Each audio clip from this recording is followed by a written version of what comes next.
छात्रों, हम आपके लिए यूपी पीसीएस फ्री जीएस की एक क्लास लेकर आए हैं। 35वीं क्लास है ये, सामान्य विज्ञान से।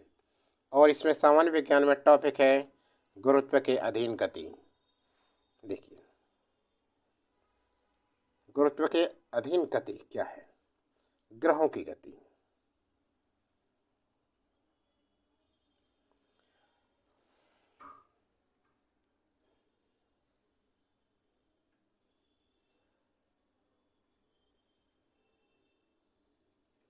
आगे बढ़ने से पहले ऐसे स्टूडेंट्स जो हमारे चैनल पर पहली बार आए हैं, चैनल को सब्सक्राइब नहीं कर रखा है, चैनल को सब्सक्राइब करना, बेल आइकन दबाना ना भूलें।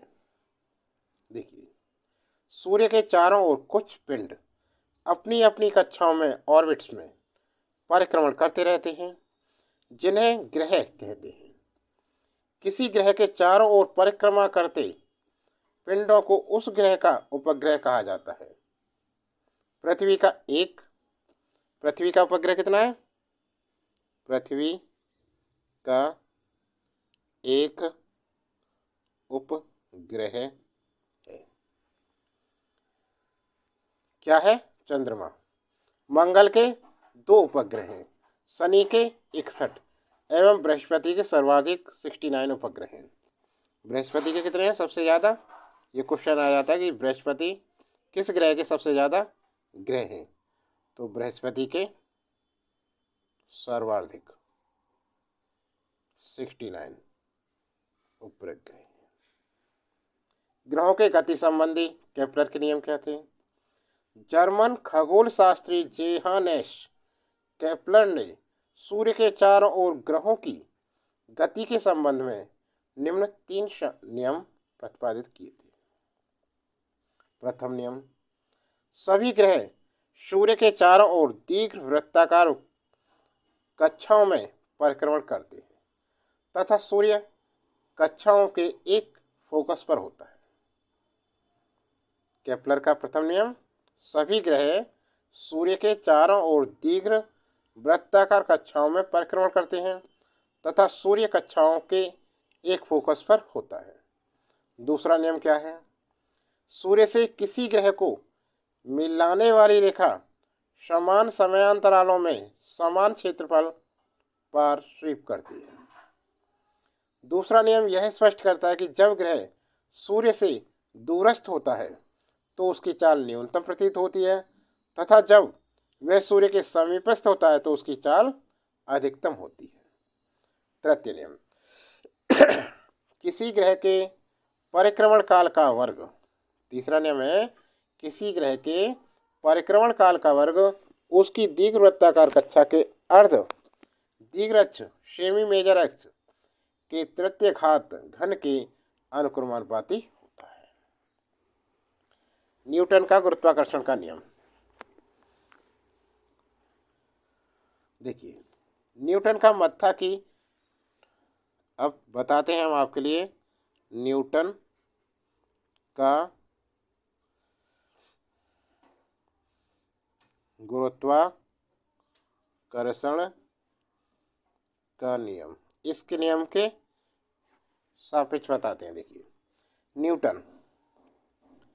न्यूटन का मत था कि इस विश्व में प्रत्येक पिंड प्रत्येक दूसरे पिंड को एक बल द्वारा अपनी ओर आकर्षित करता है। इस सर्वव्यापी आकर्षण बल को गुरुत्वाकर्षण बल कहते हैं। दोबारा देखिए, न्यूटन का मत था कि इस विश्व में प्रत्येक पिंड प्रत्येक दूसरे पिंड को एक बल द्वारा अपनी ओर आकर्षित करता है। इस सर्वव्यापी आकर्षण बल को गुरुत्वाकर्षण बल कहते हैं। इस आधार पर न्यूटन ने गुरुत्वाकर्षण संबंधी निम्न नियम प्रतिपादित किए। नंबर 1, देखो, दो पिंडों के मध्य लगने वाला आकर्षण बल। दो पिंडों के मध्य लगने वाला आकर्षण बल या परिमाण दोनों पिंडों के द्रव्यमानों के गुणनफल के अनुक्रमानुपाती तथा उनकी बीच की दूरी के वर्ग के व्युत्क्रमानुपाती होता है। गणितीय रूप में न्यूटन के गुरुत्वाकर्षण नियम को इस प्रकार व्यक्त किया जा सकता है। गणितीय रूप से में न्यूटन के गुरुत्वाकर्षण नियम को इस प्रकार व्यक्त किया जा सकता है। देखो, यदि दो पिंड जिनके द्रव्यमान क्रमशः है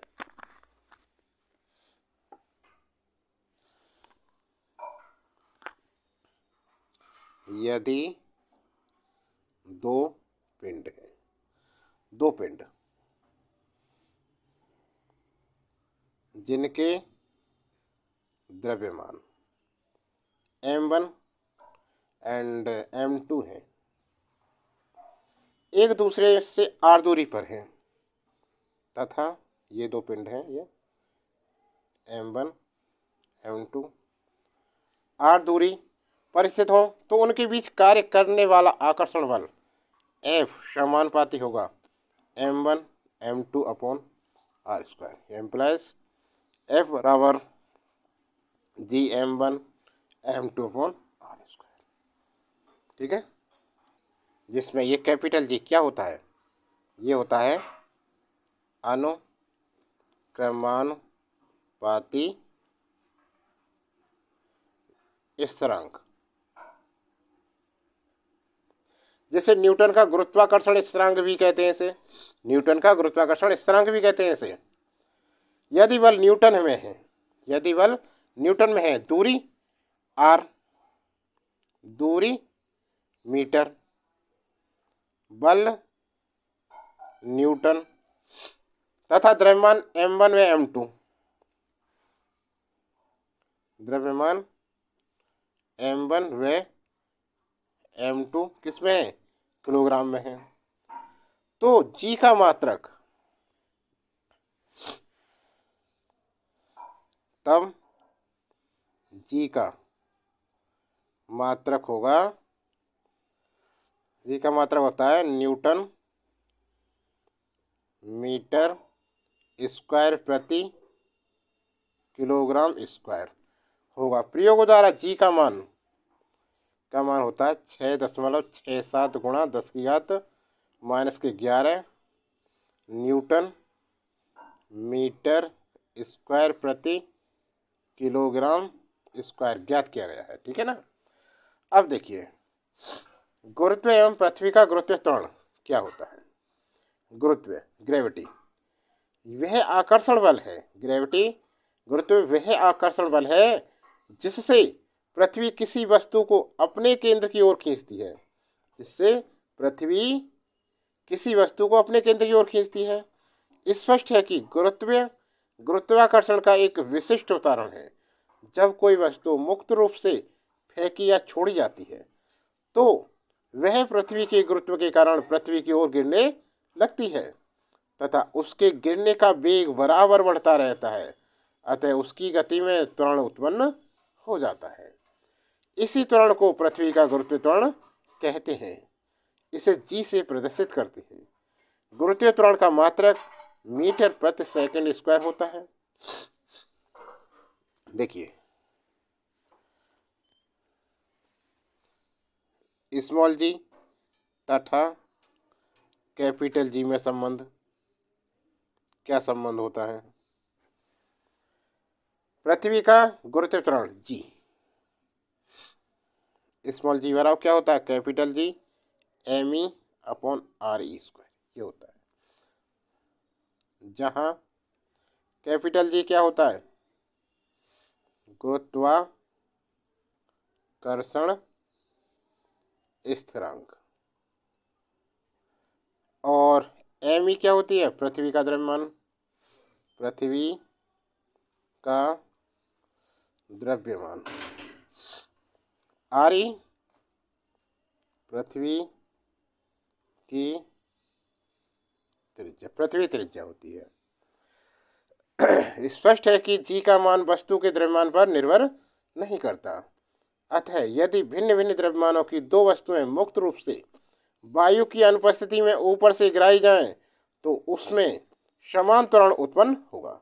यदि वे एक ही ऊंचाई से गिराई गई हैं तो एक साथ ही पृथ्वी पर पहुंचेंगी। हालांकि वायु की उपस्थिति में उत्प्लावन प्रभाव व श्यानकर्षण के कारण वस्तुओं के त्वरण भिन्न भिन्न होंगे। इस दशा में भारी वस्तु पृथ्वी पर पहले पहुंचेगी। पृथ्वी की गुरुत्व त्वरण जी का मान पृथ्वी तल पर विभिन्न स्थानों पर भिन्न भिन्न होता है। पृथ्वी तल से ऊपर अथवा नीचे जाने पर जी के मान में परिवर्तन होता है। पृथ्वी तल पर जी का मान विषुवत रेखा पर सबसे कम तथा ध्रुवों पर सबसे अधिक होता है। ठीक है। उपग्रह का कक्षीय वेग। उपग्रह का कक्षीय वेग क्या होता है?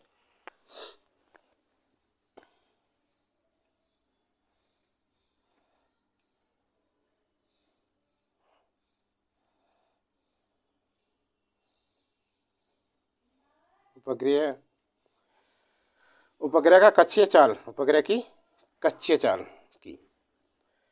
जब कोई उपग्रह पृथ्वी के चारों ओर वृत्तीय कक्षा में परिक्रमण करता है तो उस पर एक अविकेंद्री बल कार्य करता है। यह बल पृथ्वी द्वारा उपग्रह पर लगाया गया गुरुत्वाकर्षण बल होता है।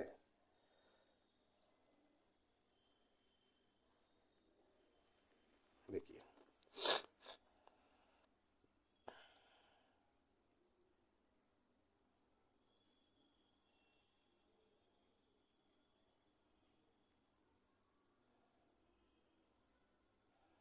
ये पृथ्वी आ रही और ये स्मॉल आर दूरी पर एम वेग से ये जा रहा है, इसका वेग v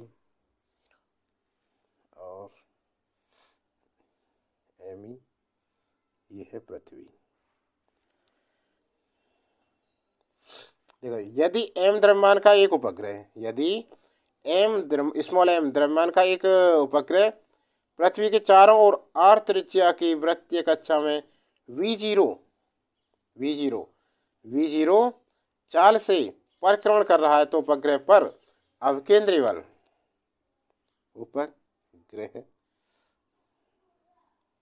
उपग्रह पर अविकेंद्र बल क्या होगा? mv0 square upon R, mv0 square upon R. देखिए, चूंकि गुरुत्वाकर्षण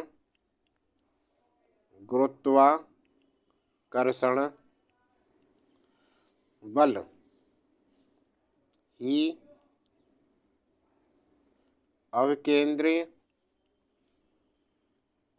बल है, अतः capital G M E capital small M upon R square बराबर क्या होगा? mv0 square upon are.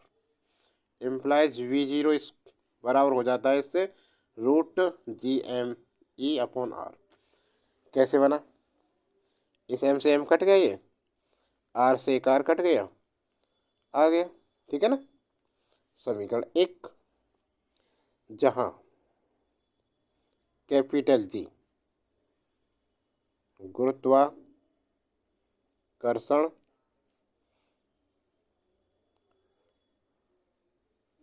स्थिरांक तथा एम ई क्या है? पृथ्वी का द्रव्यमान है। अब देखो विनो, हम जानते हैं कि ज्ञात है जी बराबर capital G M E upon R E square, या जी एम ई बराबर स्मॉल जी आर ई के कर दिया, इससे ये बन गया समीकरण 2। ठीक है। समीकरण 2 एवं समीकरण 1 से जी एम ई है, इसके स्थान पर इसे लिख दें तो ये हो जाएगा V0 बराबर root G R E square upon R. इसलिए V0 R E by square, इसे बाहर निकाल देंगे, R E root G upon R. समझ में आ गया ये? अब देखिए पलायन वेग। अब बात करते हैं पलायन वेग की। पलायन वेग सामान्यतः यदि हम किसी पिंड को ऊपर की ओर फेंकते हैं तो वह पिंड कुछ ऊंचाई तक जाकर पुनः पृथ्वी के गुरुत्वाकर्षण के कारण वापस लौट आता है। लेकिन पलायन वेग वह न्यूनतम बल है जिससे किसी पिंड को ऊर्ध्वाधर ऊपर की ओर फेंकने पर वह पृथ्वी के गुरुत्व क्षेत्र के बाहर निकल जाता है और पृथ्वी पर कभी वापस नहीं लौटता है। पलायन वेग से फेंकने के लिए पिंड को दी गई गतिज ऊर्जा पलायन ऊर्जा कहलाती है। यदि पृथ्वी का द्रव्यमान कैपिटल एम ई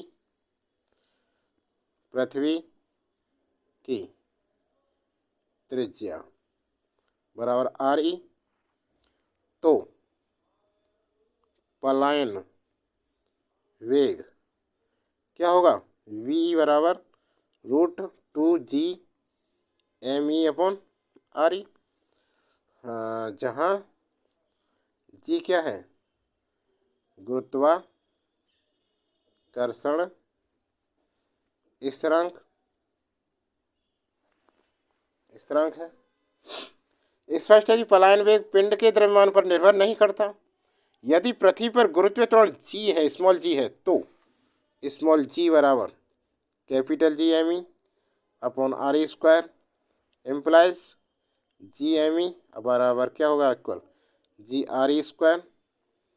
इसलिए वी ई बराबर जी एम ई के स्थान पर इसे लिखते हैं root two G R E square upon R ई।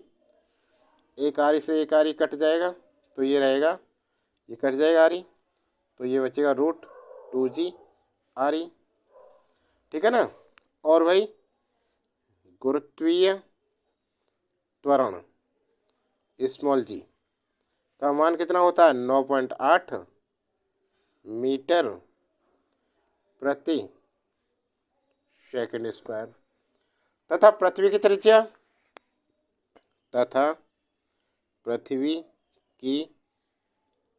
कितनी होती है? पृथ्वी त्रिज्या आर ई का मान होता है 6.37 गुणा 10⁶ मीटर। का मान रखने पर इसमें मान रखें तो क्या हो जाएगा? ये देखो वी ई बराबर रूट टू गुणा 6.3 इंटू 10⁶ इंटू जी 9.8 जी का मान। जब इससे करेंगे 98 दूनी, देखो यहाँ करके दिखाएं, 2 8 16, 2 8 16 कच्चा है, 2 ने 18 और 19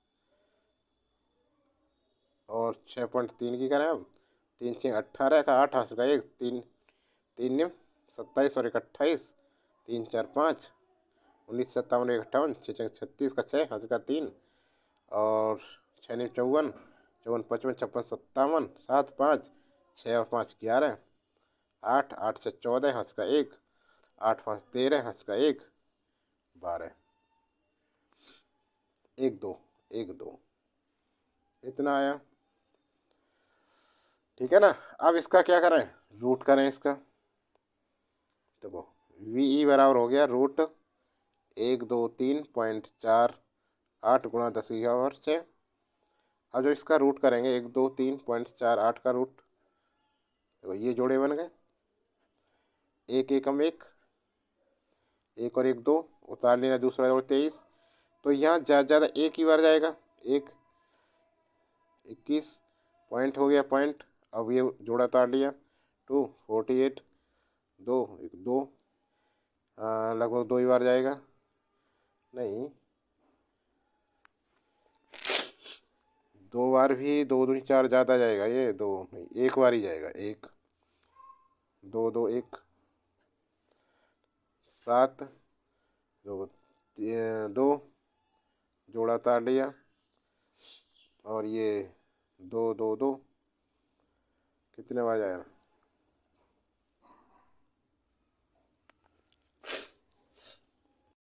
ये लगभग हो जाएगा BE बराबर लगभग 11.2 गुणा 10⁻³ ये मीटर प्रति सेकंड। अब देखिए स्पष्ट है, यदि किसी पिंड को 11.2 गुणा 3 गुणा 10⁻³ मीटर पर सेकंड, या इसे हम कह सकते हैं V बराबर 11.2 किलोमीटर प्रति सेकंड, ये भी कर सकते हैं। यदि किसी पिंड को 11.2 किलोमीटर प्रति सेकंड के वेग से ऊपर की ओर फेंका जाए तो वह पिंड पृथ्वी पर कभी भी लौटकर नहीं आएगा। समझ में आ गया ना? देखिए, कक्षीय चाल एवं पलायन वेग में संबंध। पृथ्वी के समीप किसी उपग्रह की कक्ष चाल v0 तथा पृथ्वी तल से फेंकी गई किसी वस्तु का पलायन वेग ve हो तो क्या होगा? v बराबर √2 v0। यहाँ तक है, √2 पे है। स्पष्ट है, यदि पृथ्वी के समीप चक्कर काटते किसी उपग्रह की कक्ष चाल किसी कारणवश बढ़कर √2 गुनी हो जाए तो वह उपग्रह अपनी कक्षा को छोड़कर पलायन कर जाएगा। ठीक है ना? सरल आवर्त गति क्या है? जब कोई कण अपनी माध्य स्थिति के दोनों ओर सरल रेखा में दोलन गति करता है तो उस गति को सरल आवर्त गति कहते हैं। स्प्रिंग से लटके किसी पिंड का दोलन तथा किसी सरल लोलक का दोलन आदि सरल आवर्त गति के ही उदाहरण होते हैं। सरल लोलक, सरल लोलक, यदि लंबाई में न बढ़ने वाली ऐंठन रहित भारहीन डोरी के एक सिरे पर पदार्थ के अत्यंत सूक्ष्म किंतु भारी कण को लटकाकर डोरी के दूसरे सिरे को घर्षण रहित दृढ़ आधार से बांध दें तो इस प्रकार बना हुआ निकाय सरल लोलक कहलाता है। प्रयोगशाला में धातु के किसी ठोस गोले को एक हल्के व पतले धागे से बांधकर किसी दृढ़ आधार से लटका देते हैं, यही व्यावहारिक सरल लोलक है। धातु के गोले को गोलक बॉब कहते हैं तथा निलंबन बिंदु को गोलक के गुरुत्व केंद्र तक की दूरी को प्रभावी लंबाई कहते हैं। सरल लोलक का आवर्तन, सरल लोलक का